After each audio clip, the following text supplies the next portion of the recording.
This guy has a skill that lets him upgrade artifacts in his second life, but before that, in world-class dungeon, Su Ming, widely known as the God of Slaughter, just wiped out the world's oldest S-rank dungeon, the Death Den. After taking down god-tier aberrant beasts deep inside, he finally stepped out, completely exhausted and worn out. The moment he appeared, he noticed something was off. A group of warriors stood nearby, watching him far too closely. Their eyes stayed locked on him as they made their demand clear. They wanted the artifact he had obtained from the dungeon. What surprised Su Ming wasn't their greed, but their confidence. They knew exactly who he was, yet they still told him to prepare for death. As they spoke, the pieces quickly fell into place. This wasn't a random ambush. It had been carefully arranged by Jiang Xuan, someone Su Ming had once trusted and teamed up with since the day they awakened. Jiang's plan was simple and ruthless. He wanted Su Ming stripped of his power and robbed of everything he had gained. The realization hit hard, and Su Ming's anger surfaced immediately. He told Jiang and his men that if they wanted the artifact, they could come and take it themselves. With that, he revealed the divine ring of defiance, letting its power surge through him. The warriors noticed the shift right away. They prepared to rush him, but Jiang raised a hand and stopped them, saying the plan wasn't finished yet. Everything was unfolding exactly as intended. That was when Ren Xiaoman appeared from the sky. Su Ming didn't expect to see her there. She rushed over and hugged him, saying she had heard someone was plotting against him, and came to help. Su Ming calmly told her not to worry. With a divine artifact in his possession, he believed no one there could truly threaten him. Still, one question had been bothering him. He asked how Jiang and the others had managed to find his location so precisely. Ren answered him without hesitation, by stabbing him in the abdomen. She coldly told him she was the one who had sold him out. Shocked, Su Ming demanded to know why she had turned against him. Before she could say more, Ren activated a spell. Jiang laughed and declared that everything was complete. He ordered her to activate the prison formation. Ren immediately moved to Jiang's side as chains burst forth from Su Ming's wound, binding him in place. In that instant, Su Ming understood that Ren had betrayed him long ago and had been working with Jiang all along, waiting for this exact moment to seize the artifact. Realizing he had only been a tool for their ambitions, he cursed them. Without hesitation, the warriors rushed in, intent on finishing him off and claiming the ring. Suddenly, skeletal figures emerged from the ground, blocking the attacks. A woman named Ji Yao stepped forward and shouted for them to stop. She told Su Ming not to give up. Jiang sneered when he saw her and said she was throwing her life away, insisting that no one could survive against the number of masters present. As the fighting escalated, Jiang drew his blade and struck Yao. Su Ming cried out as she collapsed. When Jiang moved in to deal the final blow to Su Ming grabbed the chains binding him, enduring the pain as he shattered them through sheer force. Those watching were stunned as he unleashed a divine-level technique made possible only by the artifact. Su Ming rushed to Yao's side and asked why she had come, even after all the times he had disappointed her. Weakly, she reached up and told him that if he was going to die, then she would die alongside him. Holding her, Su Ming declared to everyone present that he swore on his title as the God of Slaughter to hunt them all down if he were ever reborn. As he retreated toward Death's Den, the others panicked and tried to stop him from taking the artifact away. Instead, Su Ming removed the ring and threw it aside before leaping back into the dungeon with Yao in his arms. Later, he regained awareness and wondered if he was dead, only to find himself inside the academy. Even more shocking, he was standing at the 127th awakening ceremony. 18-year-olds were being called up one by one, their futures decided by the results of their awakening. Su Ming looked around, recognizing every detail. Everything felt real. He realized he had returned to the age of 18. As the ceremony unfolded exactly as he remembered, he smiled, relieved to know he had truly been reborn. Memories of betrayal surfaced in his mind, just as Jiang Xuan completed his awakening as a magic hammer warrior. With an 8-star innate attribute, Jiang was immediately celebrated by the students, many praising his background and talent. Su Ming simply watched him coldly. Ji Yao soon appeared and told Su Ming she had been searching for him. He stared at her, surprised, and she asked if something was wrong with her face. He told her he was congratulating her in advance, and added that he was glad to see her again. Before she could ask more, her name was called. When Yao touched the heavenly steel, it revealed that she had awakened a hidden profession, necromancer, 7-star level. The crowd was stunned. 2 hidden profession awakeners in the same group felt almost excessive. Finally, Su Ming was called forward. As he walked toward the steel, his classmates whispered that there was no way an orphan like him could become a 3rd hidden awakener. In the nation of Blue Star, awakenings had become a defining moment ever since the first generation decades ago. Those who awakened became elites, gaining power, wealth, and authority, but also facing brutal dungeons and deadly beasts. In his previous life, Su Ming had awakened as the god of slaughter despite growing up on aid and scholarship. Now, standing before the steel again, he expected to prove himself once more. When he touched it, the steel reacted violently, making everyone think a 9-star profession was about to appear. Instead, the divine ring of defiance emerged from the steel itself. Su Ming caught it and realized the artifact had followed him through time. A status window appeared, labeling him as the strongest beast slayer, with a mythical profession known as Sword God. The crowd buzzed with confusion, unsure what profession he had received. Zhang wondered why Su Ming wasn't moving at all. As Su Ming examined the window, he noticed something unexpected. His profession had changed. He scanned his fingerprint and saw his golden talent listed as sublimation of all things. His potential far surpassed his previous life.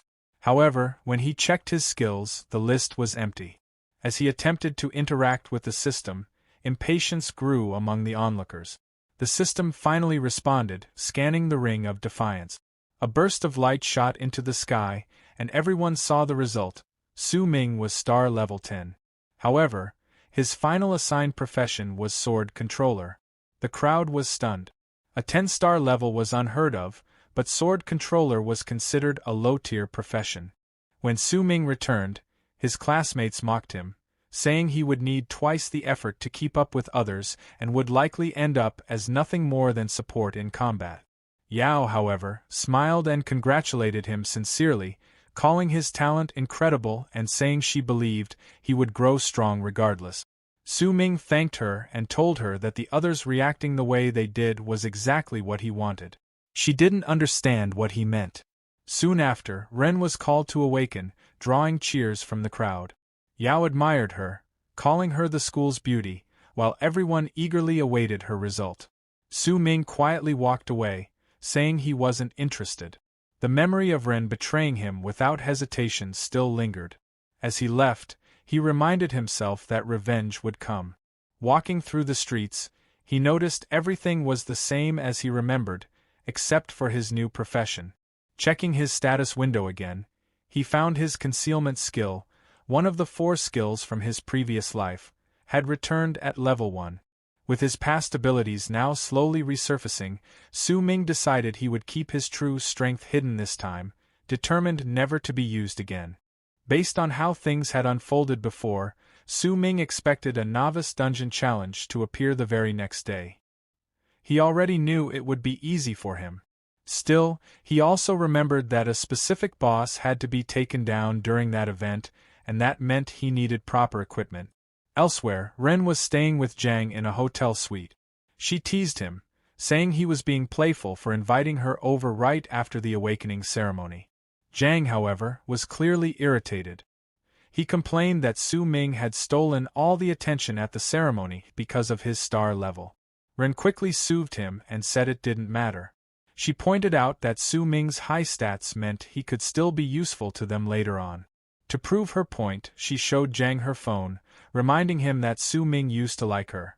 With a smile, she typed out a message she planned to send, intending to pull Su Ming back into working with her. At the same time, Su Ming arrived at an equipment store in the city. He noticed students from nearby schools browsing the shop, which told him they had also just completed their awakening ceremonies. While looking around, he overheard a group excitedly discussing the Tyrant Frigid Sword, a pricey diamond-grade weapon rumored to freeze monsters.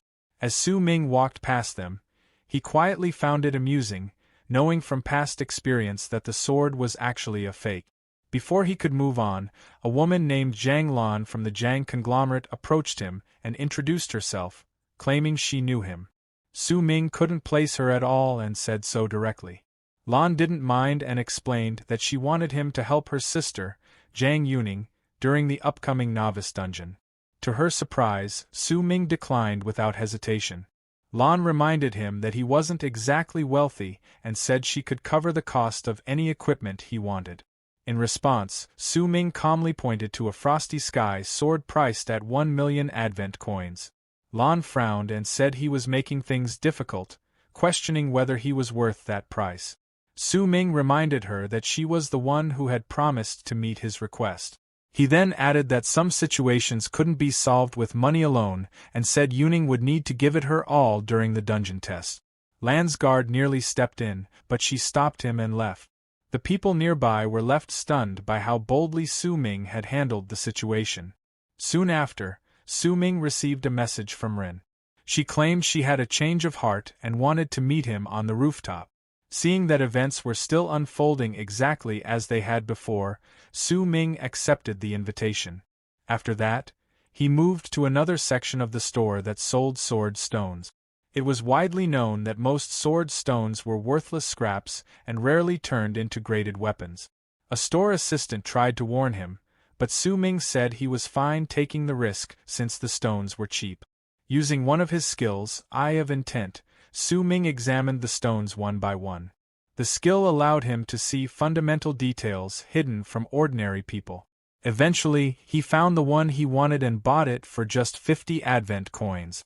Yongding, a wealthy troublemaker, and his lackey noticed what Su Ming was doing and mocked him for turning down the Zhang conglomerate's offer just to buy a scrap stone. Su Ming decided to test them and proposed a wager of 5,000 advent coins, betting that he could extract a silver weapon. They laughed it off, saying he must be out of his mind, but still agreed. Seizing the moment, Su Ming activated his Eye of Insight and drew out the weapon hidden within the stone. To everyone's shock, a black iron crimson-edged sword appeared, a low-grade silver weapon that absorbed monster blood and restored its wielder. Su Ming looked it over and remarked that it was a solid weapon, just right for his upcoming date. Yongding finally realized he had been outplayed. He could only watch as Su Ming casually explained that the sword carried a lifesteal effect, meaning he wouldn't need a healer at all. With that settled, Su Ming asked for the wagered money. Yongding hesitated, then paid up anyway. The receptionist examined the weapon and commented on how rare it was, mentioning that no one had pulled a decent sword from raw stones in years. Su Ming then asked her about scabbards and bought one using the 5,000 advent coins he had just won. His status window immediately notified him that the scabbard would slow weapon wear by 50%. It also asked whether he wanted to activate a hidden materialization function. Su Ming declined, saying he planned to raise the weapon's grade himself. On the way home, he checked his status window again and wondered why his sword god profession didn't come with any direct skills. Instead, the profession talent tree only showed sublimation of all things, a one-time ability that could upgrade any loot. After a brief pause, he decided to use it on his sword. The weapon changed instantly, gaining an additional effect called Bloodthirst. One ability allowed it to restore health after striking an enemy, while the other temporarily boosted his stats by 5 points for 30 seconds. After reading through the details, Su Ming activated the hidden weapon materialization feature and noted that he was now fully prepared for the next day's dungeon raid. Later that night, Su Ming went to the rooftop, where Ren was already waiting. She teased him for arriving late, but her expression shifted when he suddenly threw his sword toward her. It landed nearby, close enough to make her uneasy. She asked what was going on, clearly shaken. Su Ming said he had come to settle things. Ren looked confused and said she had asked him out because she thought he liked her. She claimed she couldn't understand why he was acting like this. Hearing her words, Su Ming remembered how she had first approached him after the awakening ceremony, how she showed concern, stayed close, and eventually started dating him. Those memories had once meant a lot to him. Now, knowing the truth, he told her directly that he was aware of her arrangement with Jiang and how they planned to use him. Ren tried to deny it, but Su Ming cut her off and called out her act. That was when she dropped the pretense, saying that without his talent, he wouldn't have even been worth her attention. She warned him that he would regret insulting her. Su Ming responded calmly, saying he could expose her connection with Jiang and ruin the image she worked so hard to maintain. Furious, Ren grabbed his sword and swung it at him. The weapon's bloodthirst effect activated on its own, leaving a slash across her face. Ren screamed, overwhelmed by both the pain and the damage to her appearance. Su Ming retrieved his sword and remarked that it suited her better this way, adding that this was where things ended between them. Ren shouted that Jiang would deal with him. Su Ming walked away, telling her that Jiang could try whenever he wanted. Before leaving, he added that the cut symbolized the end of whatever feelings he once had for her. Elsewhere, Principal Wang prepared students for the upcoming novice dungeon raid. He gave Su Ming a starter pack along with some money. Su Ming swallowed a marrow-strengthening pill from the package. He wondered if the principal had given it to him out of pity because of his sword controller profession. The taste was unpleasant, but the effect was immediate. He leveled up and gained a passive talent that allowed him to master all sword techniques without restriction. On his way to the dungeon venue, Su Ming planned to show everyone what he was capable of. Once he arrived, many students tried to recruit him, but he turned them down, saying he already had a team. Ji Yao overheard this and felt disappointed, since she had arrived early hoping to team up with him. Su Ming quietly told her not to join him, explaining that he was going after something risky and didn't want her involved. While they were talking, a man named Yanzi introduced himself as a level 9 demon hunting ranger and asked to team up. Su Ming recognized him from his past life and hesitated. Before he could respond, Yao stepped in and said she was already teamed up with Su Ming. She sent the others away and added that she could handle herself. Just before 7, Principal Wang addressed everyone through a live broadcast as the dungeon portal opened. He explained the rules, saying points would be earned by clearing challenges and that everything had to be completed within a day. As he encouraged teamwork, Yao suddenly noticed Su Ming was gone. When the event officially began, students started murmuring that someone had already entered the dungeon. Su Ming, meanwhile, was descending through the portal, feeling a sense of familiarity. In his previous life, he had rushed around collecting points. This time, his goal was different. He intended to face the dungeon's hardest challenge, the hidden ultimate boss.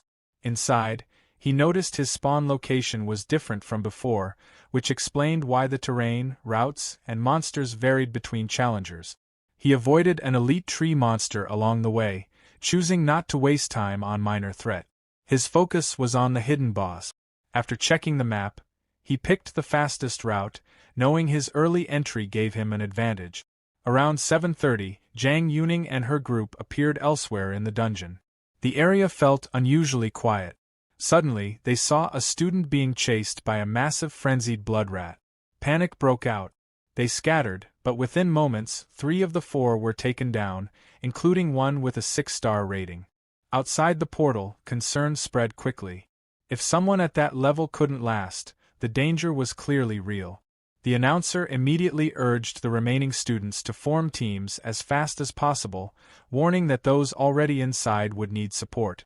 Meanwhile, Jiang Yuning, now the only one left from her team, kept running until she completely lost her sense of direction.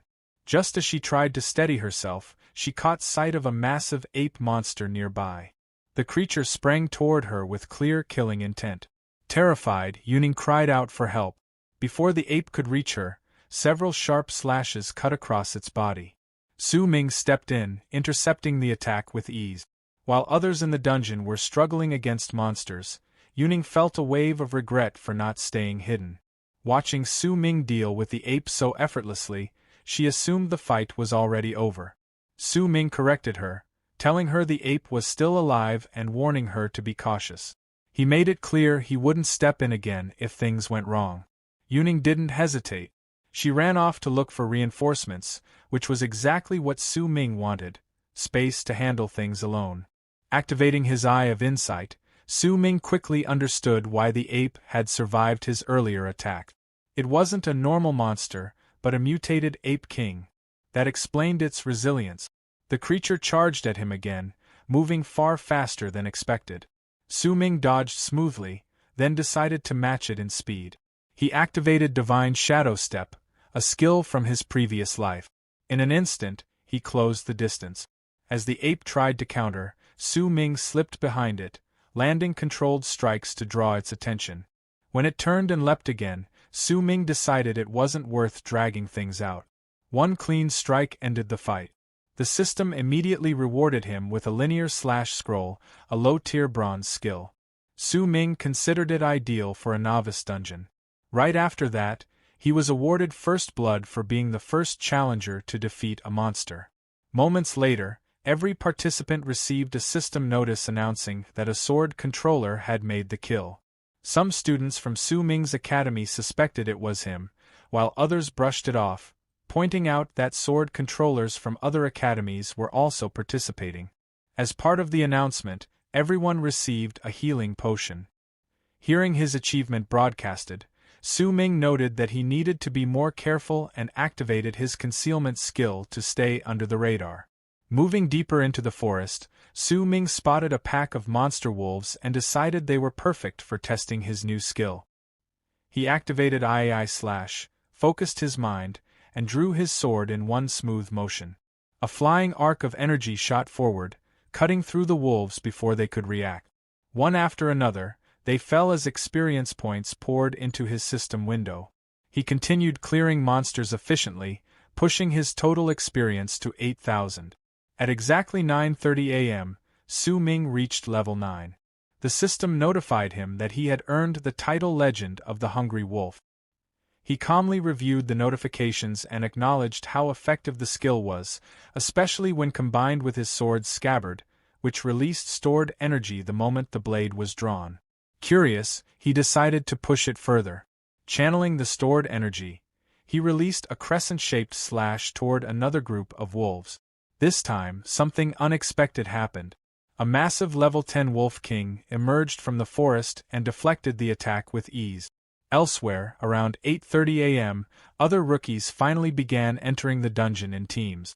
One group encountered a mutated field mouse and fought it with everything they had. The battle was chaotic and there were losses, but they eventually brought the monster down. Excited, they celebrated the experience points and the defeat of a special monster. Riding that momentum, they told themselves they couldn't lag behind the person who had drawn first blood and sent them healing potions earlier. Almost immediately, the system sent out another announcement. Someone had claimed first blood on a leader class monster. Even more surprising, it was a level 9 fisherman who earned the title Leader of Leaders. Unease spread through the group as they began to rethink how dangerous certain professions could be. 10 minutes earlier, Su Ming had been steadily wearing down the Wolf King. From his point of view, the monster wasn't particularly impressive. After a final decisive strike, it collapsed. Su Ming remarked that it was no match for someone who had lived through this once already. The system congratulated him for defeating the Silverback Wolf King. He received 500 experience points, advanced to level 10, and saw multiple skill proficiencies increase. Additional loot appeared in his inventory as well. Meanwhile, other rookies finally managed to deal with their own enemies. Yongding realized just how much effort it took to handle even a basic pack of hungry wolves. Thankfully, a dungeon title reward, a scroll that boosted attack, arrived at the right moment and helped them survive. Thinking about how a level 9 fisherman handled things so easily, Yongding grew increasingly irritated, muttering that the dungeon was making a fool of them. Not long after, he tossed aside his worn-out novice machete, complaining about how much money he had wasted when he could have bought a better weapon. His lackey tried to praise Su Ming's luck, but Yongding snapped at him and vented his frustration, blaming his slow progress on the dead weight in his team. He muttered that if he ran into Su Ming inside the dungeon, he'd settle things then. Eventually, they went back to grinding experience. Elsewhere, after reaching level 10, Su Ming triggered his primary profession advancement task. The system informed him that the task would be assigned randomly based on his current situation. Rather than feeling uneasy, Su Ming felt relieved. In his previous life, he had left the novice dungeon too early, causing his task to scale to an E-rank dungeon. He hadn't been able to complete it until much later, which reduced the rewards. This time, things were different. The system assigned him a task to defeat the Guardian of Red Rock Cave, an elite monster. Seeing that the location was still within the novice dungeon, Su Ming relaxed. The task felt well within reach. With a confident smile, he invested his accumulated points into agility.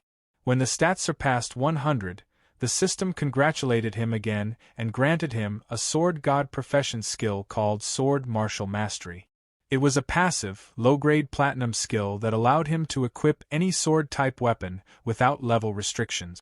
Back at First Academy in Xuan City, a board member reported to Principal Wang about the compiled rookie dungeon data, highlighting standout talent. Principal Wang scanned the list and asked if any information was missing, noting that Su Ming's name wasn't there.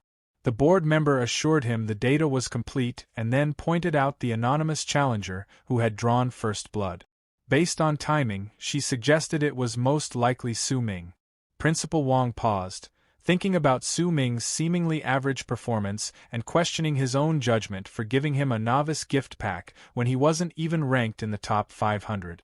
Before he could dwell on it further, the meeting room doors opened abruptly. Xuanjing City's vice mayor, Randling, walked in and demanded answers. She reminded Principal Wang that he had informed her about Su Ming's 10-star awakening, yet the dungeon data showed no trace of him. Principal Wang tried to explain, advising her to lower expectations since early combat strength was often lacking for that profession. Randling dismissed his explanation, accusing him of exaggerating Su Ming's talent to secure more Heavenly Tower Council qualification tokens. She then pointed to Yan's, a 9-star talent currently ranked second, as the best candidate to compete with the neighboring city's genius, Lin Guang.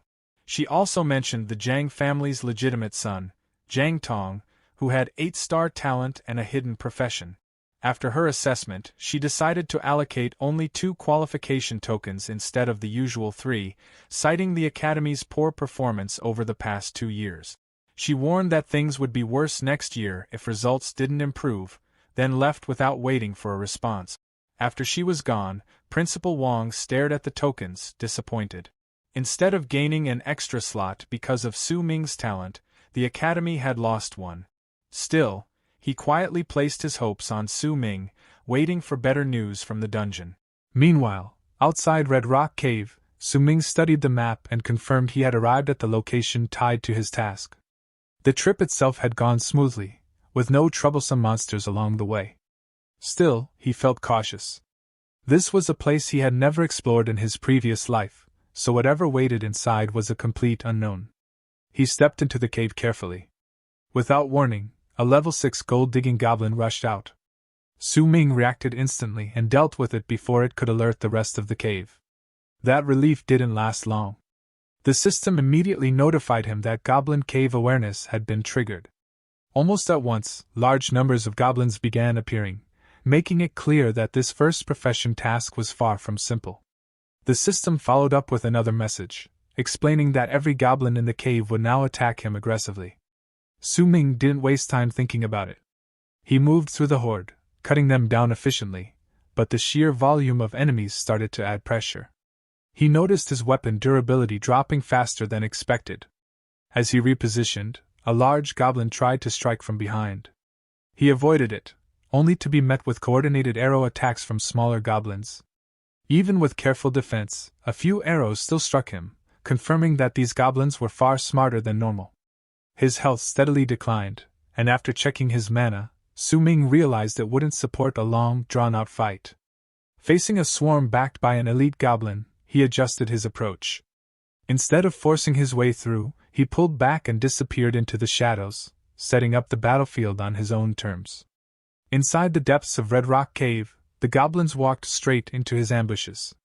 One by one, they fell to clean, controlled strikes. After clearing the smaller goblins, Su Ming assessed the situation and concluded that as long as he controlled positioning and terrain, he could fully bring out the strengths of his Aido-style techniques. Before long, only the elite goblin remained standing. Outside the cave, several rookie challengers lingered near the entrance, hesitant to go in due to the difficulty. Among them were Yongding and his follower, the same pair who had lost a sword bet to Su Ming earlier. They argued quietly about whether Su Ming, or anyone else at their level, would dare enter a cave where monsters were level 7 and above. Their conversation stopped when someone exited the cave. It was Su Ming.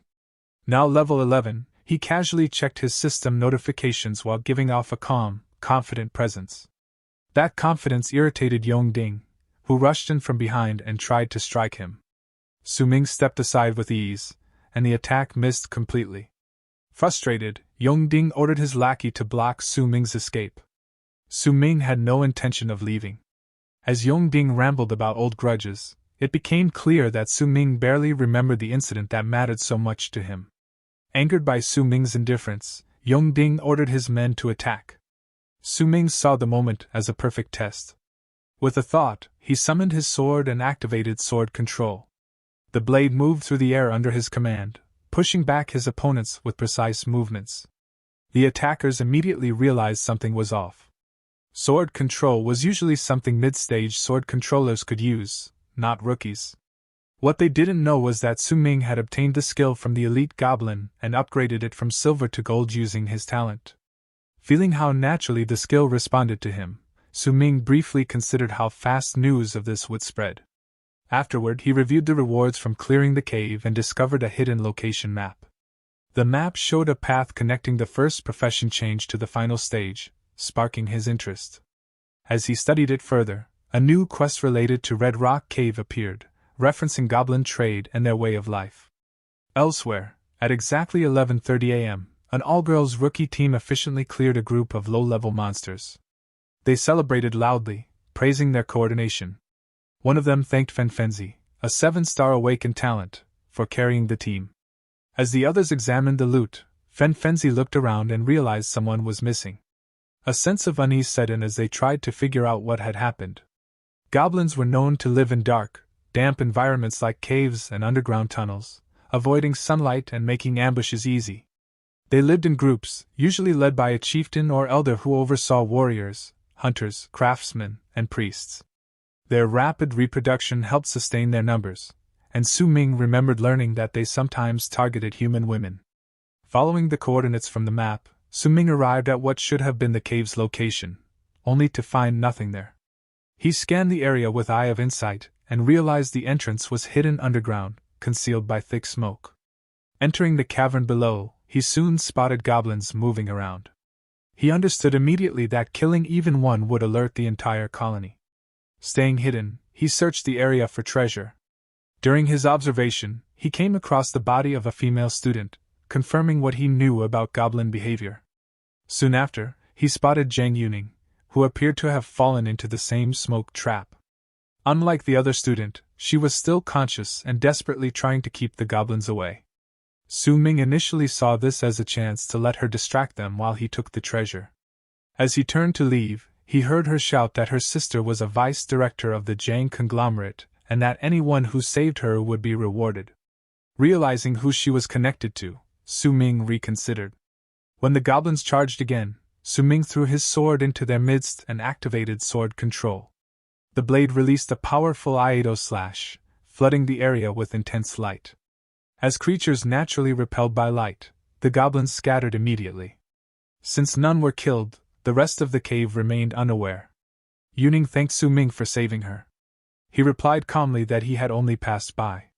When she tried to bring up rewards, he told her to focus on surviving and getting out of the cave first.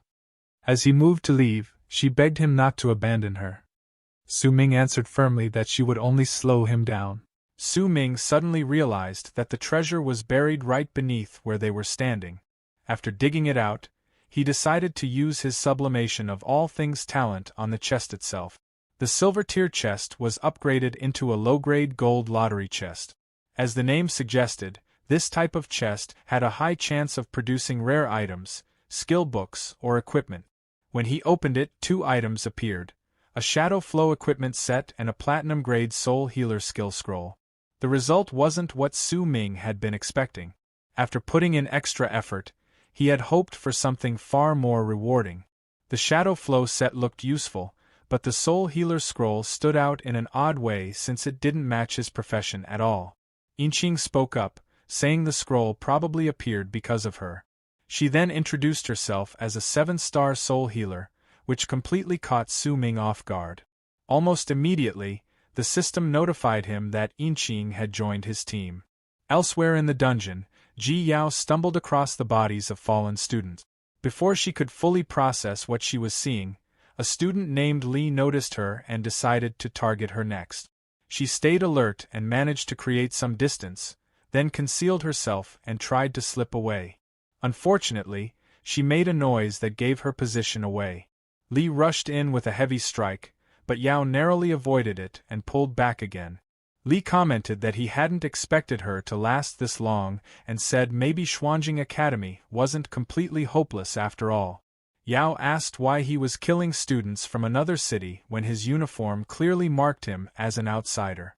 Li explained that his level 10 first-class change task required him to kill 50 players. Instead of attacking his own peers, he chose what he considered an easier target. He added that her academy's reputation made them fair game. He attacked again, and Yao summoned skeletons to block him, but he cut through them with ease. Calling her weak, he pressed forward. Just as his attack was about to land, it was stopped. Yanzi appeared with his teammates and said they would protect her. Back near Red Rock Cave, Su Ming submitted the treasure fragments to the system and received confirmation that his primary class change task was complete. He was promoted to first class, and his sword strength, speed, and proficiency all increased significantly. Inqing used the Soul Healer scroll as well, unlocking advanced skills that made Su Ming pause. He concluded that her luck was unusually high. Considering what that level of luck could mean, Su Ming decided to clear the dungeon together with her. Inqing became excited and talked about how her sister had hired people to help her achieve the same goal, only for it to fail. Su Ming wasn't thrilled about the pairing, but her skills made it worthwhile. After forming the team, Su Ming received a message from Yao and chose to check on it. Meanwhile, on the battle route, Li showed that he hadn't been using his full strength. In seconds, he wiped out Yanzi's entire team and shut down Yanzi's long-range attacks with ease. From what Yanzi knew, Li was a 10-star awakened genius with a blade maniac profession. After defeating the others, Li walked toward Yanzi and Yao, complaining that he had only managed to kill 35 players so far. Yanzi commented that distance was his only chance, but that wasn't realistic right now. Yao added that she was completely out of mana and couldn't summon anything else. They both understood how bad the situation was. Li charged at Yanzi first, but Yao stepped in and blocked him, telling Yanzi to run while she held Li back. Li reacted angrily and tried to end it quickly, but his attack was stopped by a sword that appeared out of nowhere. Su Ming had arrived. Yao had warned him earlier, and instead of avoiding the area, he came straight to her. Seeing her again reminded him of the past, of how she had protected him before and paid the price for it. This time, he decided things would be different. Using sword control, Su Ming pulled his weapon back into his hand and clashed directly with Li. Li recognized him as the level 10 sword controller everyone was talking about, but didn't believe Su Ming should have the advantage. Watching from afar, Yanzi commented on how impressive Su Ming was and considered providing support. At that moment, both Yanzi and Yao felt healing magic wash over them. Inqing stepped out and introduced herself as Su Ming's teammate, leaving them stunned. Su Ming had claimed he was going solo, so seeing him with a partner stirred mixed feelings. As she continued healing them, Yanzi urged her to hurry so they could help Su Ming. Inqing calmly told him there was no need to rush, saying Su Ming was far stronger than they realized. During the exchange, Li questioned how a sword controller could move like a sword prodigy. After observing Su Ming's technique, he openly praised him and said his strength exceeded expectations. Still, Li declared that it was time to see who was truly stronger. Su Ming replied that he had heard of Li in his past life but never crossed paths with him.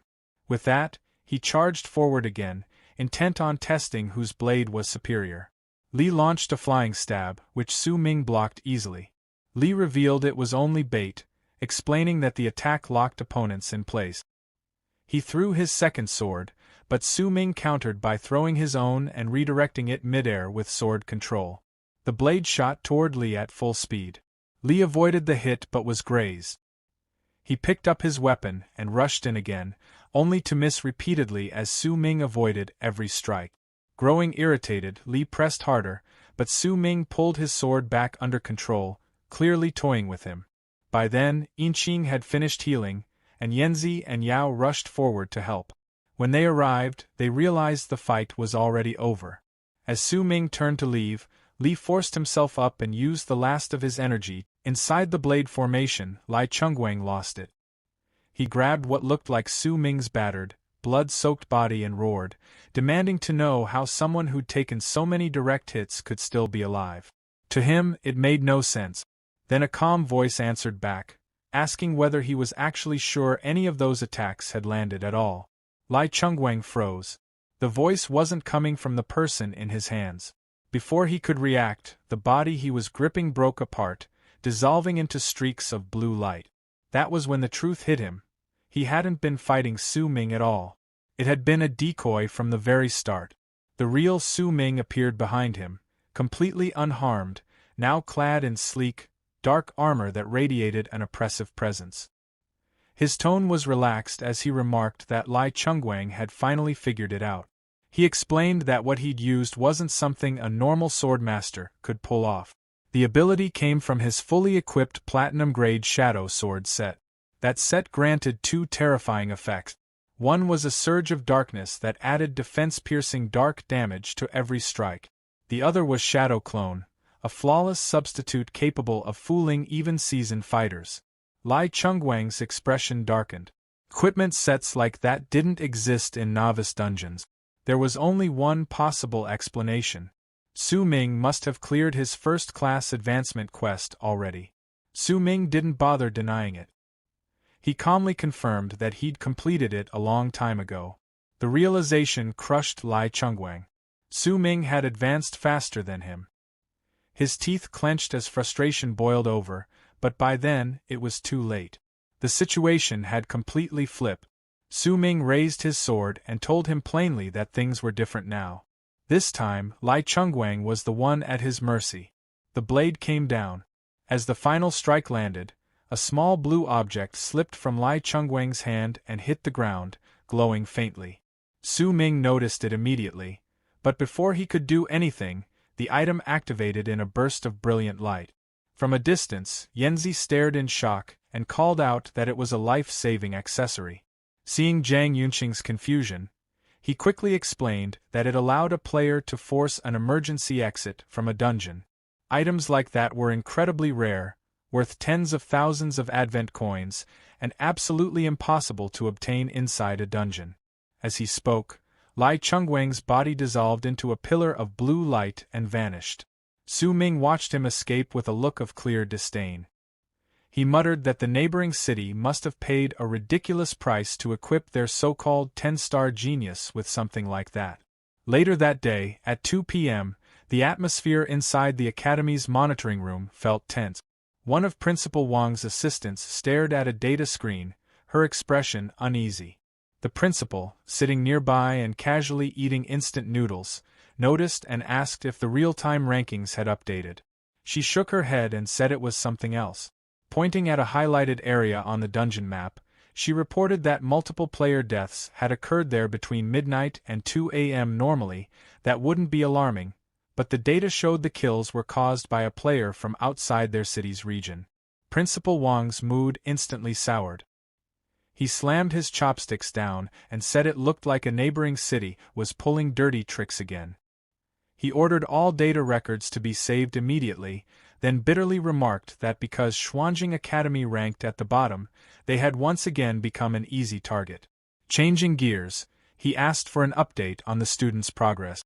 An aide reported that things were mostly going well. Most teleportation zones had been secured, and limited footage showed several strong students forming large teams and already pushing toward the final dungeon boss. Leading them was Jiang Tang, the 8-star magic hammer warrior and heir of the prestigious Jiang family. The principal nodded with approval. Since the final boss was level 12, he figured Jiang Tang's team must be closing in on level 10 already. Right on cue, another aide announced that the real-time rankings were live. As expected, Jiang Tang was nearly level 10 and tied for first place with Yanzi. Close behind were Zhang Yunqing at level 8 and Ji Yao at level 7. Then the principal frowned.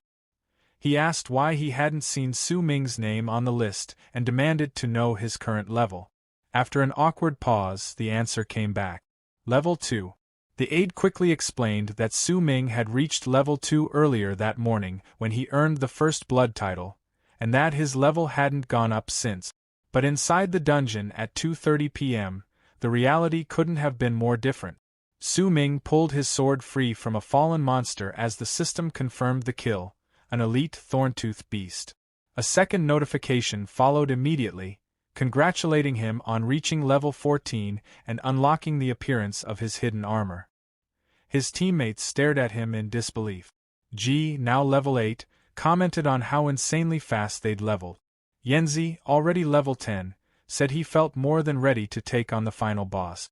Everyone agreed their explosive growth was thanks to Zhang Yunqing's experience-boosting skill. Zhang Yunqing, who had reached level 9, added that Su Ming was the one who had given her that powerful ability in the first place. Ji happily summed it all up: the healing from Zhang Yunqing, Yanzi's long-range firepower, her own summoned creatures, and Su Ming holding everything together as their leader. Su Ming brushed it off, saying he was just tagging along and benefiting from everyone else's effort. Ji immediately shot that down, reminding him that if Su Ming hadn't stepped in earlier, she and Yanzi would have died to Lai Chengwang. Her face flushed as she confidently declared that with teamwork like theirs, beating the dungeon boss would be easy. Su Ming agreed, but then turned away. He said the ordinary dungeon boss wasn't his goal. With a confident smile, he raised a glowing crystalline key and announced that he planned to challenge the hidden boss instead.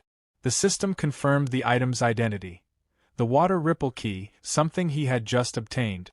To summon the hidden boss, 3 riddles had to be solved and 3 specific items collected. The first riddle spoke of a silver moon hanging over a shore. Su Ming figured it out almost instantly and led the team deeper into the forest, where enormous plants had grown into the shape of a giant crescent moon. Since the dungeon didn't have a real sky, he explained, this had to be the silver moon. He then pointed past the trees to a massive lake, saying that was where the hidden boss slept. As for the remaining riddles, Su Ming revealed he already had the iris flower, a trigger item he'd picked up the moment he entered the dungeon. Combined with the water ripple key, everything clicked into place. The item in his hand activated, forming a swirling sphere of blue energy. His teammates could only watch in stunned silence, unable to understand how he'd solved such complex riddles so quickly. Su Ming hurled the energy sphere into the lake. The water immediately began to churn, spiraling into a massive whirlpool. From its depths, 2 menacing red eyes flared open within it, locking onto the shore as the hidden boss finally emerged. As the whirlpool in the lake slowly settled, the final part of the riddle came true. From the depths, a massive figure rose into view, a red-armored knight astride an equally imposing armored steed. The moment it surfaced, a system-wide alert flashed across everyone's vision. Hidden boss appears. Lake Guardian, a lost knight. Almost instantly, system notifications popped up as Yanzi, Ji Yao, and Zhang Yunqing joined Su Ming's party. Taking his place as party leader, Su Ming scanned the battlefield with a sharp, focused gaze and told everyone to get ready. The hidden boss challenge had officially begun. But 15 minutes later, instead of clashing head-on with the boss, all 4 of them were crouched deep in tall grass. Their early confidence had completely evaporated. Yanzi whispered nervously, asking if hiding like this was really part of the plan. Ji Yao, clearly worn out, wondered if they should try attacking again. Even Su Ming was at a loss. The problem was painfully obvious as they watched the lost knight thunder across the terrain. The boss moved like a blur, its armored horse tearing through the landscape at a ridiculous speed. Su Ming stared in disbelief, muttering that killing something that fast felt impossible. Activating his eye of insight, he pulled up the boss's stats. The system panel confirmed the Lake Guardian, Lost Knight, was a level 19 monster with terrifying strength and constitution. But what truly stunned the team was one stat in particular: its mounted speed. 500. For a moment, no one spoke.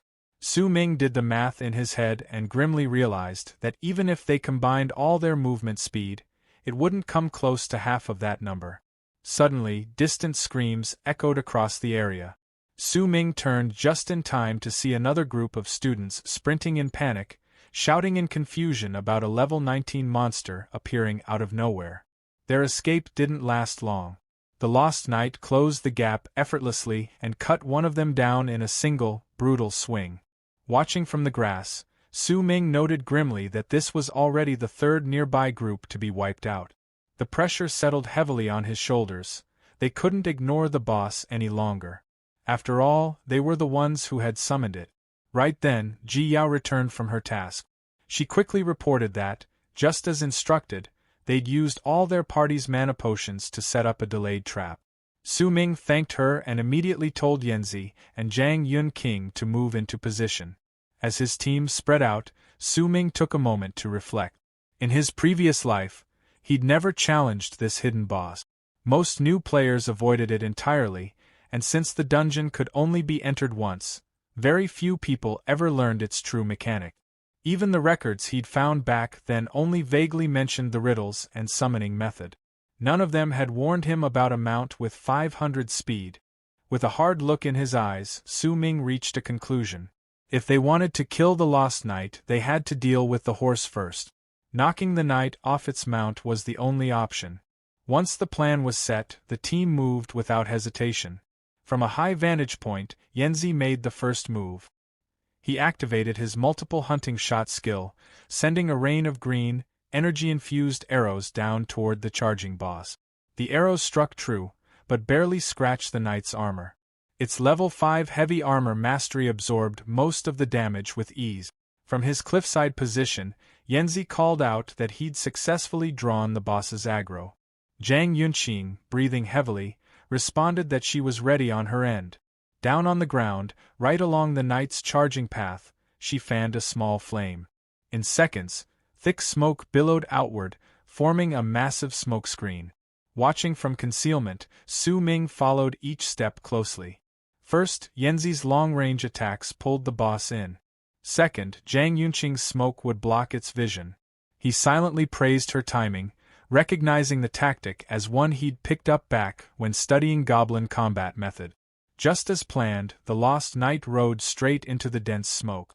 Blinded, it slowed, its movements becoming cautious. That was the opening. The ground suddenly exploded upward as Ji Yao's trap activated. Using her summoned skeleton horde ability, dozens of skeletal warriors clawed their way out of the earth, wrapped in flickering purple energy. They immediately swarmed the horse, grabbing its legs and dragging it down. Ji Yao focused intently, amazed at how effective the strategy was. Her summoning skill could be combined with trap magic to unleash overwhelming numbers all at once. The Lost Knight struck back, smashing skeletons apart, but the horde kept coming. Then another attack hit. A twisting wave of blue energy slammed into the knight, throwing it off balance. From her hiding spot, Zhang Yunqing had cast her Soul Siphon slow spell, stacking yet another debuff onto the boss. Su Ming watched the final phase of the plan fall perfectly into place. Ji Yao's skeletons had immobilized the horse, while Zhang Yunqing's magic was locking down the knight itself. A confident smile tugged at Su Ming's lips.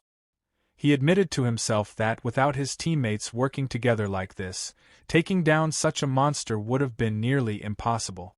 Taking full advantage of the opening his teammates created, Su Ming burst from his hiding spot and shot straight toward the exposed Lost Knight. He grabbed the knight by the arm and yanked with everything he had, shouting for it to get off the horse as he ripped it free from the saddle. The massive body flew through the air and slammed into a cluster of trees with a deafening crash. The Lake Guardian staggered, then slowly pushed itself upright, fury burning in its gaze now that it stood unmounted. From a distance, a breathless Ji Yao let out a relieved shout, saying they'd actually done it. They'd knocked the boss off its horse. But her tone quickly turned serious as she warned everyone not to relax. This was only the first phase. Earlier, she'd already voiced her concerns to Su Ming. She'd pointed out that both she and Zhang Yun King would burn through all their mana just setting up the trap. Even if the plan worked, they wouldn't have anything left to fight afterward. Su Ming's response back then had been calm and confident. He'd smiled and told her not to worry. When the time came, she just needed to leave everything to him. And now, that moment had arrived. Facing the lost knight head-on, Su Ming drew his sword and declared, with a steady smile, that he'd handle the rest alone. He rushed forward, launching into a brutal exchange. His strikes came fast and heavy, forcing the knight into defense as it struggled to keep up. The clash between Su Ming and the Lake Guardian was savage. Their weapons collided again and again, each impact sending shockwaves rippling through the forest. Watching from afar, Yanzi was stunned. He couldn't believe Su Ming was going toe-to-toe with a hidden boss by himself. Instinctively, he wanted to jump in, but Ji Yao grabbed his arm and stopped him. She reminded him that Su Ming had been clear about this. They were supposed to trust him and focus on their own task. Back in the fight, Su Ming activated Divine Shadow Step. A surge of red energy wrapped around his body, and in an instant, he vanished, only to reappear behind the lost knight. He unleashed a relentless barrage of slashes, each one faster than the last, slipping past the knight's counterattacks with ease. He even commented that the boss felt slow. Su Ming realized that once separated from its mount, the lost knight's true speed was shockingly low. The system confirmed it moments later. While its strength and constitution were still high, its on-foot speed was only 55, a glaring weakness. Seeing the opening, Su Ming pressed harder. He swung again and declared that without its horse, the so-called hidden boss wasn't all that special. Dark energy swirled around his hand as he gathered power for a finishing strike, grinning as he shouted for the knight to fall. The blow landed squarely in the knight's chest. And barely did anything. Its health bar barely moved, the heavy armor soaking up the damage almost effortlessly. The lost knight answered immediately, bringing its massive sword crashing down in a devastating counterattack. Su Ming rolled away just in time, the impact splitting the ground where he'd stood. As he regained his footing, a system alert flashed. His weapon's durability had dropped to a critical 7%. Su Ming glanced at his sword, concern flickering across his face. With durability that low, his damage output was heavily reduced. Breaking through that armor like this would be nearly impossible. Forced onto the defensive, he admitted to himself that the knight's heavy armor was a serious problem. The lost knight noticed it too. Instead of continuing the assault, it turned and began moving through the forest, clearly searching for something. Su Ming called out, asking if it was looking for its horse. He mocked it, saying it was smart to realize that mounted speed was its greatest strength. Then he smiled and added that it was too bad. His teammates had already taken care of that. Elsewhere in the forest, the armored steed was thrashing wildly, letting out distressed cries as it struggled against its restraints. Yanzi and Ji Yao were working together to keep it under control. Yanzi shouted at the beast to stop fighting while urging Ji Yao to keep slowing it with her magic. Ji Yao gritted her teeth and said holding the horse was critical. This was exactly what Su Ming had entrusted to them. Earlier, he'd made it clear. Once the knight was separated from its mount, the rest of the team had a single mission. Leave the boss to him and do whatever it took to keep the horse from ever reuniting with its rider. Su Ming unleashed a rapid series of slashing attacks, his sword flashing non-stop as he pressured the lost knight. From a distance, every strike flew straight and true, crashing directly into the knight's armor. As he attacked, Su Ming kept advancing bit by bit, smoothly closing the gap and landing ahead of his opponent. The lost knight endured the barrage, then finally raised his sword and activated a skill. A surge of power rippled out as he unleashed Howling Water Blade, sending heavy, wave-like sword energy roaring toward Su Ming. Seeing this, Su Ming slipped aside with ease, dodging while tossing out a mocking remark that the knight actually knew how to use a few skills after all. Even as he spoke, His movements never slowed, his body weaving cleanly through the incoming attacks. Right then, the Lost Knight charged straight at him, sword lifted high and ready to strike. As the attack came in, Su Ming activated sword control, shifting tactics instantly. The sword broke free from his grip and began moving on its own, spinning wildly and striking from every direction. Blades of force hammered the Lost Knight again and again, leaving him no breathing room. Mid-assault, a system notification popped up. Su Ming's weapon durability had dropped to just 3%. He glanced at it but didn't stop. The attacks continued, forcing the Lost Knight to stagger backwards step by step. At the same time, Su Ming carefully checked the condition of the knight's heavy armor. Judging from the damage, it was on the verge of breaking. He told himself he couldn't afford to waste what little durability remained. Still controlling the sword, Su Ming kept up the pressure from all sides before suddenly pulling the blade back to his hand. Gripping it tightly, he rushed forward and launched another direct strike. The Lost Knight reacted quickly, raising his sword, slipping past the attack, and breaking through Su Ming's guard. His blade shot forward, stabbing straight into Su Ming's chest. The moment the hit landed, something strange happened. Su Ming's body, and the Lost Knight's grasp, began to fade from behind. A calm voice echoed across the battlefield, remarking that this move worked just as well on players as it did on monsters. The figure in the Lost Knight's hands slowly vanished, erased bit by bit. At the same time, the real Su Ming stepped out from the side, activating his full-body equipment set and preparing to strike. With clear satisfaction, he commented that he really liked this set. Without wasting a second, Su Ming activated sword control again. The sword left behind with the clones suddenly came alive, attacking the Lost Knight from every direction. The Lost Knight struggled desperately, trying to dodge the relentless strikes.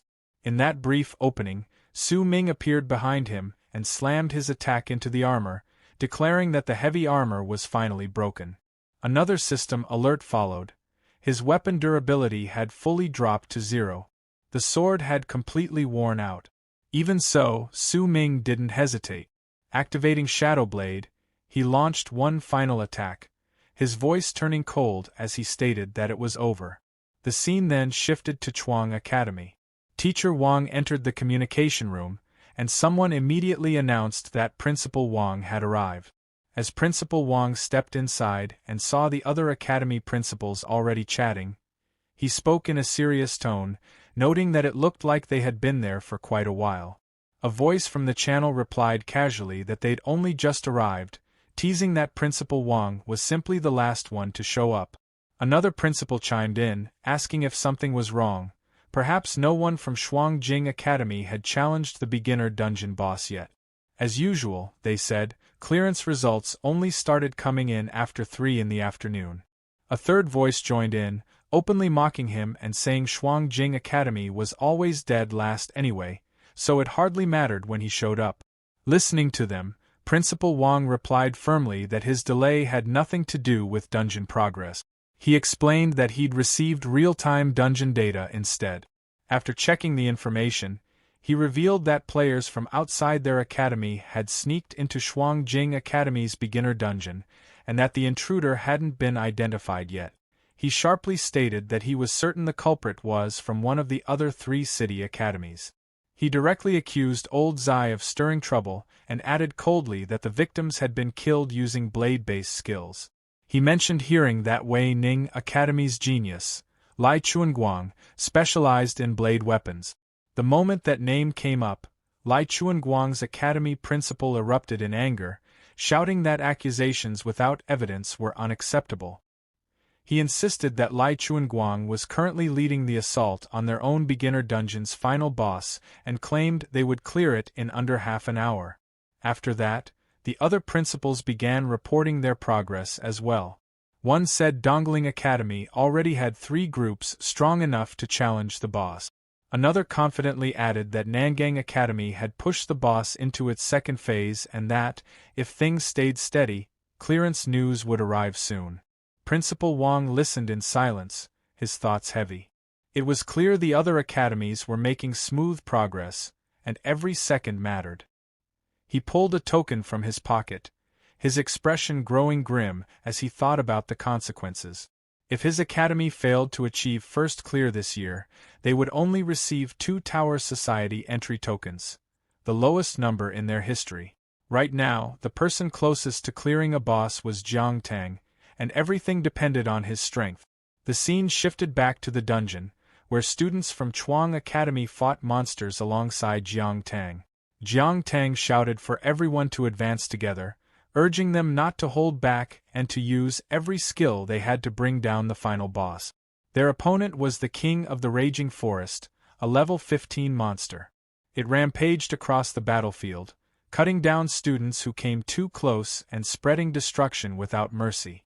As the fight dragged on, some students began retreating, panic creeping into their voices as they shouted that they stood no chance and that their levels were too low. Jiang Tang stared straight at the monster, clenched his teeth, and refused to back down. He declared that retreat wasn't an option, they'd already come too far. Standing before the monster, Zhang Wang's thoughts drifted elsewhere. He remembered the messages he had received earlier on his phone. They were from Xiaoman asking him for help. He had asked what happened, wondering if it was related to Su Ming. Xiaoman replied that Su Ming had hurt her. He then asked where she was, telling her he would go find her. Her final message stayed in his mind the most. She talked about revenge and asked him to help her get it. Those words fueled his anger. Zhang Wang stepped forward and shouted that he would take the final reward and avenge Xiaoman. Just as he was about to attack, the monster suddenly began to fade away. He couldn't make sense of what was happening. At that moment, every player in the dungeon received a system notification. As soon as they read it, everyone went quiet.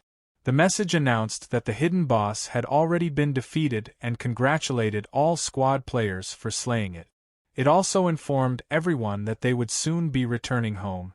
The scene then shifted to Su Ming, who had already finished the fight, confirming that everything was finally over. Nearby, one of his teammates, Jie Yao, stared at the notification and said with certainty that it had to be Su Ming, saying he must have successfully swallowed the boss. Once the hidden boss was defeated, the outside world received the update as well. The dungeon portal began to glow. Inside the communication room, Principal Wang and the principals of the 3 academies saw the notification too and started talking at once. One wondered if Lengguang had succeeded. Another said it must have been Dongling Academy. A third insisted it had to be Nonggang Academy. Wang turned to check the results himself. When he saw the name of his academy on the screen, his eyes widened. Back where Su Ming was, Ji Yao ran over and excitedly told him how incredible he was.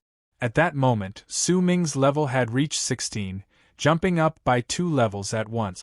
The system quickly sent him a notification congratulating him on reaching level 16.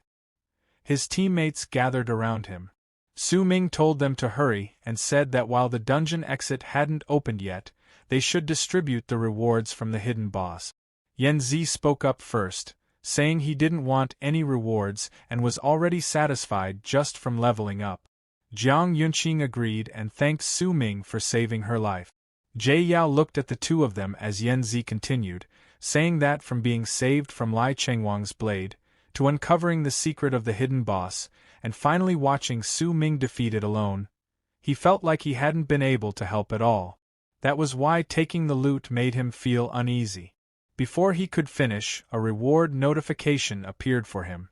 It announced that Yan Zi had received the spirit-suppressing Rot Siphon Bow, with a level requirement of 20, meant for rangers proficient in bows. The effect allowed spirit to be consumed so that each arrow fired gained a random enchantment. Right after that, Jiang Yunqing received her reward notification. She obtained the Heart Soul Necklace, which increased soul power storage and absorption efficiency, exclusive to the soul healer profession. Then Jie Yao received her reward as well. The Blood Armor Undead Summoning Scroll, which allowed her to summon the Blood-Armored Undead Knight, with its strength based on her own attribute. After seeing all of this, Su Ming smiled and said that the hidden boss loot matched each of their professions perfectly. He explained that this meant it wasn't just him who recognized them as part of the team that defeated the hidden boss, the dungeon itself acknowledged them too. He added that without their help, the challenge would never have been completed. A voice echoed throughout the dungeon, congratulating all challengers for clearing the F-rank dungeon, Raging Tide Forest, and announcing the total time spent inside. Hearing this, Su Ming told his teammates that time was up and it was time to leave. The exit portal had already opened behind them.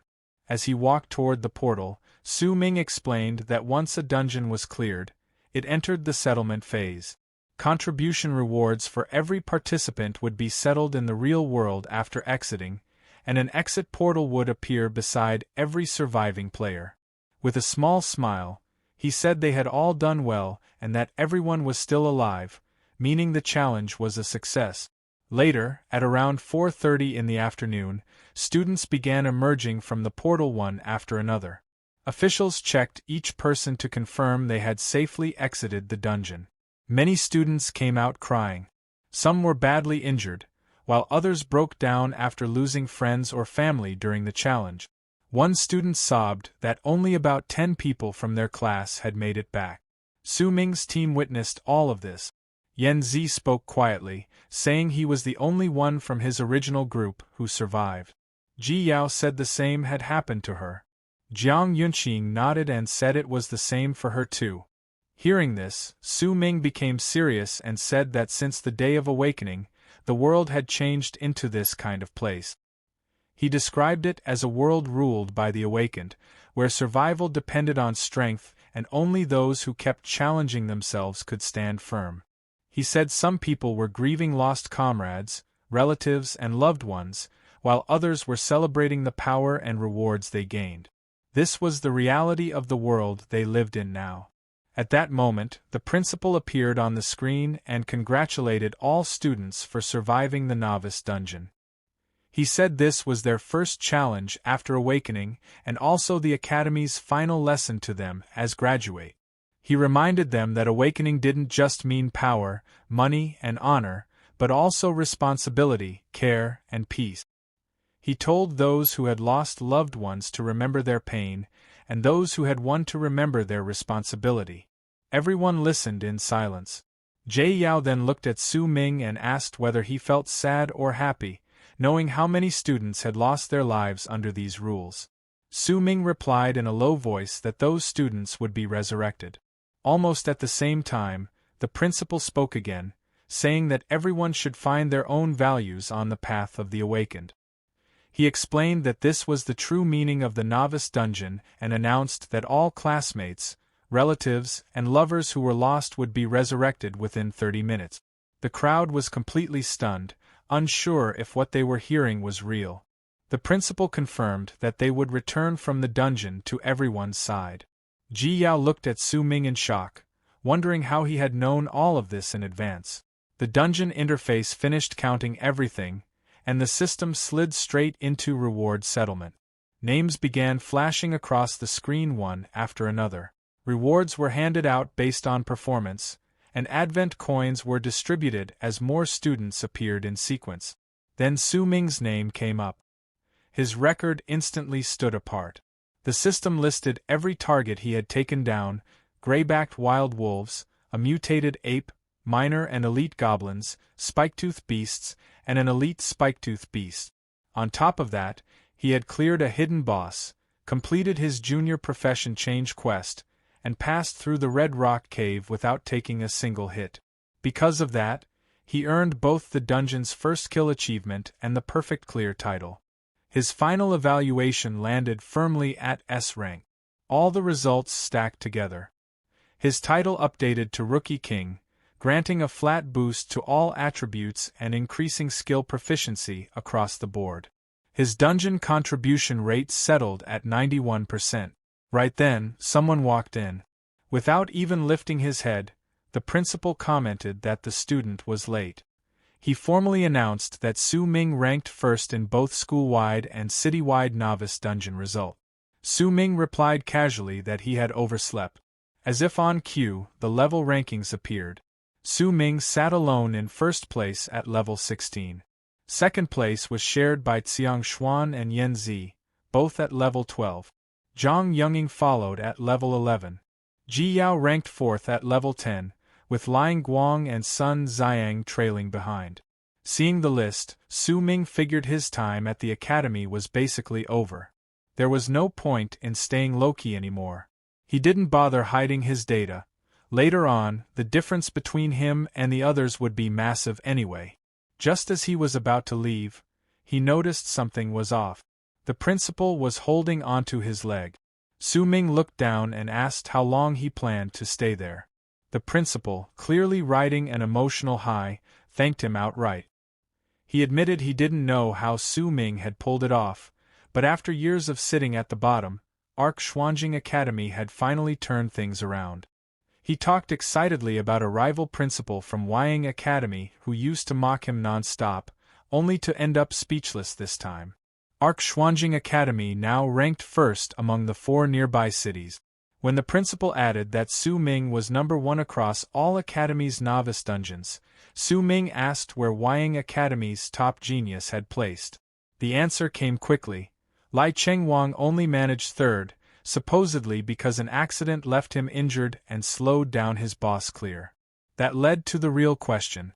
The principal pointed out that Su Ming was a sword controller, a role known for struggling early on. He had no powerful background and no money for top-tier equipment, yet he still managed to take down a hidden boss above his level.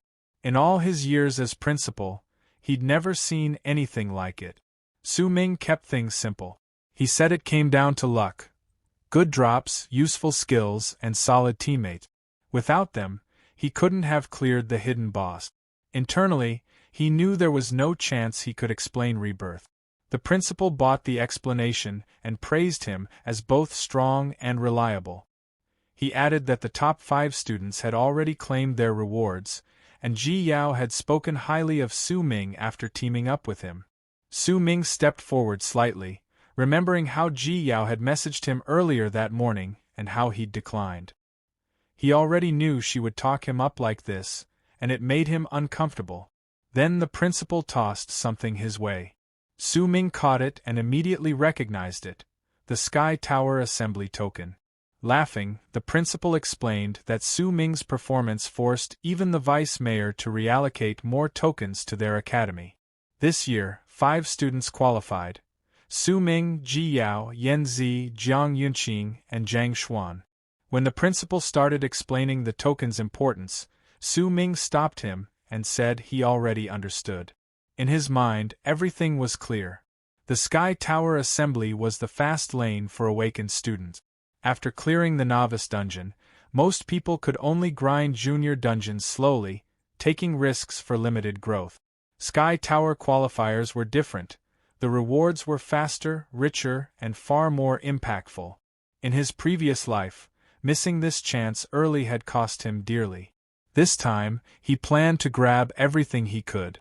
The principal straightened up and formally congratulated him on graduating from Xuanjing Academy. He warned that future challenges wouldn't allow retries and every choice would carry real consequences. Su Ming smiled, shook his hand, and thanked him. The scene shifted to the wealthy district of Quanjing City. Jiang Yunqing had just walked through the door when her father rushed over and pulled her into a hug, relieved she'd returned safely and proud of her third-place finish. Her elder sister smiled and admitted the credit wasn't hers this time. She said an awakened student named Su Ming had stepped in at a critical moment. Yunqing agreed, explaining how she nearly failed the dungeon after an accident until Su Ming showed up. He saved her, shared strong skill books and equipment, and helped her clear the dungeon smoothly. Her sister added that she'd tried to hire Su Ming earlier, but he'd refused even with a high offer. Somehow, they still ended up meeting inside the dungeon. Their father rubbed his forehead, amused by how highly they both spoke of Su Ming. He decided they owed him a proper thank you and admitted he wanted to meet such a capable awakened student himself. He told Zolan to look into Su Ming's contact information and announced a celebratory dinner. Before he finished speaking, his phone rang. he answered casually, ready to dismiss it, until the voice on the other end changed his expression. He was told that assassins had been targeting their people over the past 2 days. When he asked who was behind it, the answer came immediately. The Xiang family. 2 days later, Su Ming received a call from Ji Yao. She reminded him that they were heading to the Sky Tower realm together and warned him not to run off alone again. Su Ming replied that he was ready and would meet them shortly. After hanging up, he recalled the principal's explanation. To reach the Sky Tower assembly, all he had to do was activate the token and summon the portal. Only qualified holders could enter. He took out the token and activated it. A portal opened in front of him, and the system confirmed his qualification. Stepping through, Su Ming set his sights on the next challenge. The 100-layer tower rose before him. In his previous life, he'd only arrived here much later. This time, he was early. After verifying his identity, the doors opened, revealing a massive hall filled with challengers from all over. The space felt even larger than he remembered. A system message instructed new arrivals to wait for the opening ceremony. As he walked forward, he wondered why the layout felt different. Then someone called his name. Ji Yao, Yanzi, and Jiang Yunqing were already there. Su Ming remarked that they arrived early. Ji Yao shot back that they'd been waiting a long time and complained about his habit of acting alone. She pointed out that surviving the novice dungeon together had made them teammates. Since they were the only ones from Xuanjing Academy who qualified, sticking together made sense. Before the conversation could continue, another voice cut in from behind. Zhang Wang charged forward, swinging at Su Ming and accusing him of disappearing during the dungeon. Su Ming sidestepped easily. The crowd reacted immediately as Zhang Wang summoned his weapon and shouted about settling the score over Xiaoman. Ji Yao asked what was going on, but Zhang Wang ignored her and declared that since Su Ming had qualified too, he'd end things here. Su Ming laughed lightly and told him to calm down. Whatever mess he had with Xiaoman didn't belong here. Before Zhang Wang could move again, a warning echoed through the hall. A bolt of lightning struck him, and the system announced that disrupting the Sky Tower assembly was forbidden. From the floor, Zhang Wang glared at Su Ming and told him to wait. Su Ming replied calmly that someone above was watching, and they could deal with things properly after the assembly. As the crowd dispersed, people whispered that even without visible hosts, the tower was clearly monitoring everything. A red-haired challenger glanced their way and walked on. Su Ming signaled his team to follow him toward the upper seating area. Ji Yao asked why they weren't waiting for the ceremony like everyone else. Su Ming told her the ceremony was just guidance for newcomers. The real key was the seats. Ji Yao pointed out that this was his first time too. Su Ming told her to sit quietly and watch. The moment they did, a system interface appeared in front of them. Su Ming noted that the Sky Tower assembly selection system had activated. Ji Yao stared at the screen, completely stunned.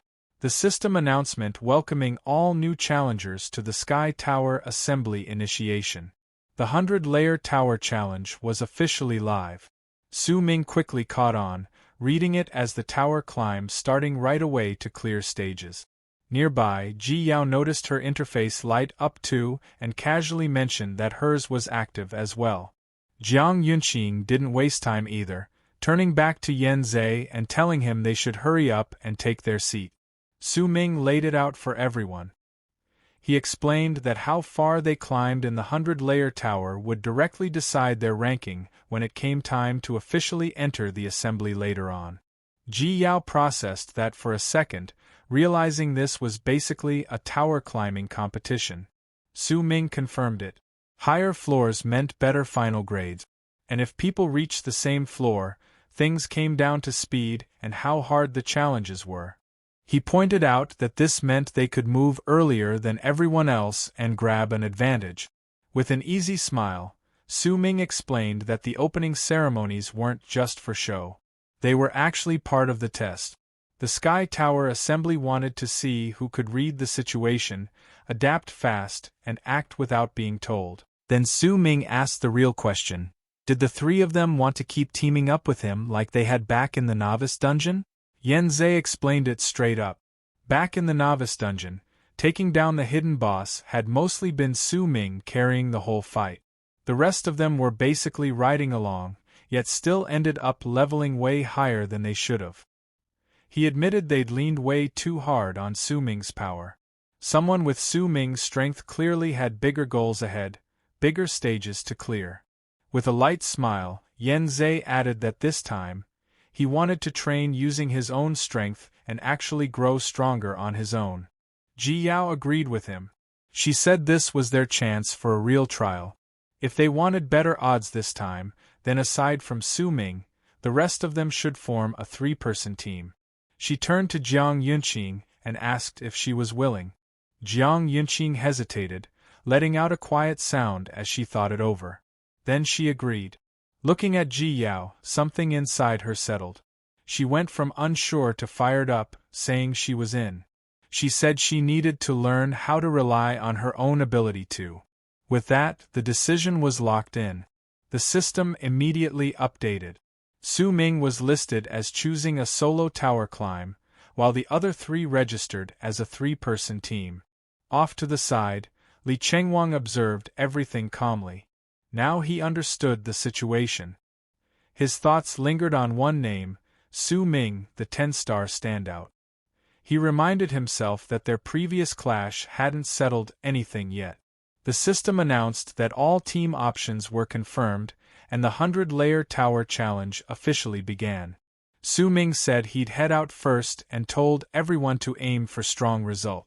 Yanzei wished him luck, and Jiang Yunqing promised they'd do their best too. Light flared as teleportation kicked in. Su Ming's challenger info appeared, ID 001, the first to enter the 100-layer tower. Another system message followed, stating that the first opponent of the first layer would be the angry one.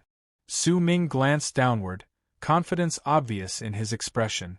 He figured this round would be easy, nothing worth stressing over. Then his expression shifted. The system revealed the opponent's name, Qingyuan Free-Range Chicken. A lone chicken stood there quietly, letting out a soft sound as it faced him. Su Ming stared at it, confusion crossing his mind. He couldn't help wondering why this challenge felt so different compared to his previous life. He picked up the chicken, still trying to process what he was seeing. There was no way the first layer monster was supposed to be something like this. He clearly remembered that the first time he challenged this tower in his past life, the monster on the first layer had been a level 5 beast called the purple-furred fiend tiger. This situation, though, felt completely off. To Su Ming, it almost seemed like the 100-layer tower was treating him like a beginner. Then the system displayed the chicken's level. Instead of a number, it showed question mark. The unclear level felt unusual, and he couldn't tell what it meant. With no clear information, he decided the safest option was to end it quickly. Before he could act, the chicken suddenly flapped its wings and slipped out of his grip. In the next moment, Su Ming was sent flying backward, hitting the ground hard. Lying there, he finally understood that this opponent wasn't ordinary at all. The chicken landed smoothly and faced him again, body tensed and ready. Then it leapt straight toward Su Ming with full force. The scene shifted as an announcement echoed through the space. It declared that the opening ceremony for this session's 100-layer tower rookie challenge had officially ended. In a separate area, a woman stood watching the display screen. She reacted right away, surprised that a floor ranking had already appeared on the leaderboard. From her point of view, it made no sense. Someone was already pushing through the tower? The commentary had only just wrapped up, yet the rankings were already moving. The leaderboard refreshed, clearly showing the top spot. First place, Challenger ID 002. The name followed right after Li Chengwang, the famous 10-star genius from Wuyang City. The system noted that he had already cleared the second layer. The scene jumped forward as Su Ming swung his blade at the chicken without hesitation, but the chicken shifted its body at the last moment, avoiding the hit cleanly. Before Su Ming could reset his stance, the chicken rushed in. Its beak shot straight toward him with surprising speed. Su Ming reacted just in time, twisting his body aside so the attack missed him by a narrow margin. Su Ming stood there wrapped in a faint purple aura. Without wasting time, he used Stealth Step. The skill activated instantly. He could tell the attack speed was almost like a bullet. His foot flashed as his speed increased again and again. The giant rooster avoided his strike with surprising ease. Su Ming quickly realized the skill didn't just boost speed, the explosive force behind it was strong too. He slid across the ground to avoid a counterattack, narrowly escaping the rooster's massive claws. The rooster moved in a blur of light. Red streaks cut across the air as it attacked. Su Ming raised his sword and blocked, teeth clenched. He admitted to himself that the attack was fierce. He quickly reviewed his options. The practical skills he had right now, a draw sword slash and a sword control, weren't effective in this situation. The rooster avoided another attack, calm and precise. Su Ming knew he had to find a breakthrough. If this continued, the time advantage he gained by entering first would completely disappear. Then he remembered something. After killing the hidden boss in the novice dungeon, he had obtained a new skill. He could try that. The giant rooster glared at him as Su Ming leapt and attacked from above. The rooster dodged again and flew into the air. Su Ming watched carefully and told himself the exact moment to strike would be when it landed. As the rooster descended, he used Sword Tomb, a sword technique. A massive sword technique burst from the ground at the designated spot, erupting upward with heavy force. Swords shot out of the earth, but the rooster was gone. Su Ming looked up and saw it still flying, completely unharmed. He muttered that it still didn't hit.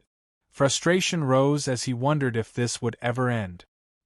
He steadied himself and studied the rooster more closely. This seemingly ordinary chicken felt far too strong for something on the first floor. Then a thought crossed his mind. Was it really an ordinary chicken? For a brief moment, a huge spectral chicken appeared behind it. The rooster hovered in the air with its wings spread wide, then dove straight down at him. Su Ming suddenly changed tactics. His sword struck the ground instead. He calmly drew a straight line across the floor. Chicken immobilization technique. The rooster stopped moving midair. Seeing the opening, Su Ming stepped forward and swung his sword in one clean motion. The blade flashed once. The giant rooster was cut down instantly. Su Ming smiled slightly. Just as he expected. He looked at it and said that in the end, it was just an ordinary chicken. A system window appeared with information from the little encyclopedia of knowledge. It explained that the chicken immobilization technique, also known as tonic immobility, was a stress response in chickens. When flipped over and forced to stare at a straight line, their brains temporarily inhibited motor control. They remained conscious, but their bodies became stiff and motionless. Once returned to a normal position or when the threat disappeared, they would recover within seconds to minutes. Soon after, a notification appeared saying the first floor level challenge had been successfully cleared. Su Ming stood beside the blue portal, thinking that this chicken's strength had surpassed what the original level should have been. What the tower tested was not just power but intelligence. He admitted to himself that this life's 100-layer tower was truly interesting. Walking toward another portal, he checked the leaderboard. First place, 002 Li Chengwang. Li Chengwang was here too. Other challengers had already begun rushing the tower one after another. Su Ming realized his time advantage was gone. He gave a low scoff and said it was very good. It had ignited his fighting spirit. This tower rushing speed competition had begun, and he was determined to win first place. Meanwhile, the system explained that the rules had already been told to everyone. The login method for the 100-layer tower challenge was simple. After re-entering the venue, the seats on both sides were autonomous login points. A holographic girl enthusiastically told the challengers to sit in their seat. The crowd immediately reacted. Some people complained that it had started just like that. Others said the long opening ceremony had clearly been a trap and that they had listened to the whole thing for nothing. Everyone rushed toward the seats, shouting that competition was about fighting for every second. They realized they could have logged in and started climbing through the chairs from the beginning. Someone stared at the leaderboard and shouted that no wonder Blade maniac Li Chengwang had already appeared on it. They wondered how he discovered it so quickly. Another person pointed at the board and told everyone to look. Li Chengwang had already cleared the 6th floor. Then the rankings refreshed again. Turned out there were team challenges as well. A team led by Ji Yao had reached the 4th floor. More names kept appearing. People were shocked that so many had figured out the seat entrance. Someone suddenly noticed that the number 001 had appeared. That was the first challenger to log in. On the leaderboard, under the updated rankings, a new title appeared. 001 God of Slaughter.